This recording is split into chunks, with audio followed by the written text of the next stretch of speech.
Philly cheese bake is a really good dinner. Use a 9 by 13 inch casserole, sprayed with nonstick. I want some bread in there. Pepperidge Farms has a hoagie bun, soft white. A bit of sodium, 250 for each one. But if you take 3 of them and you cut them into pieces, they're about 1/2 inch by 1 inch. 1/4 cup of melted, unsalted butter. Pour it on them. Mix it up to get all that butter. Bake them on a cookie sheet, 350 degrees. Took me 14 minutes today. Sometimes it takes 12. Gotta check. We got our bread ready. Then we need our vegetables. I like to use 2 peppers. Really goes nicely with all the rest of our ingredients. You can use red, green, or yellow. I like the combination. Makes a gorgeous plate. 1 clove of garlic in here. 1 tablespoon of extra light olive oil for high heat cooking. I'm going to cook these on high heat. When these get tender crisp, I'll put them on my plate and put my meat in the frying pan. Anytime I can figure out a way to save time and come up with the same results, that's what I do.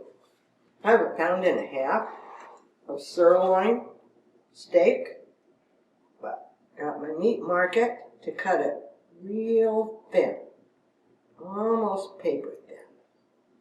I don't have to cut it.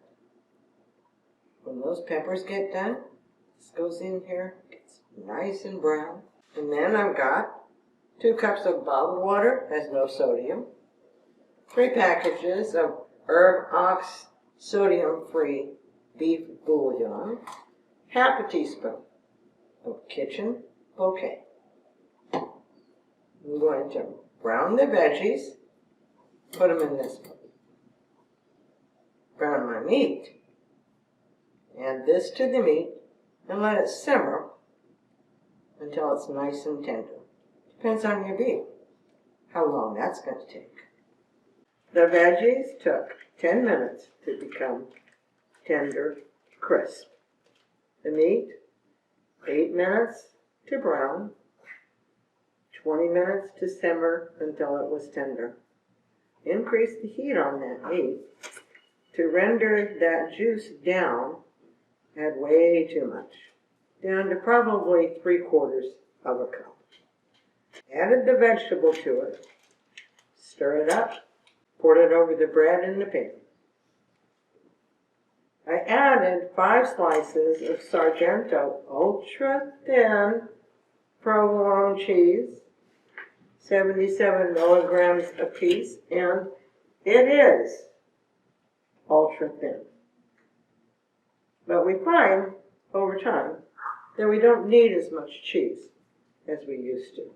The whole pan is going to have 1,509 milligrams of sodium.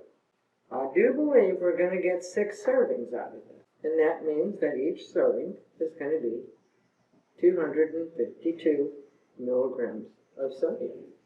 It's going to go in my oven at 350 for 10 minutes so that that cheese can melt really nice. And then we'll be ready. This is a beautiful dinner. When a meal looks good, it tastes better. It is ready for folks to dish up and enjoy.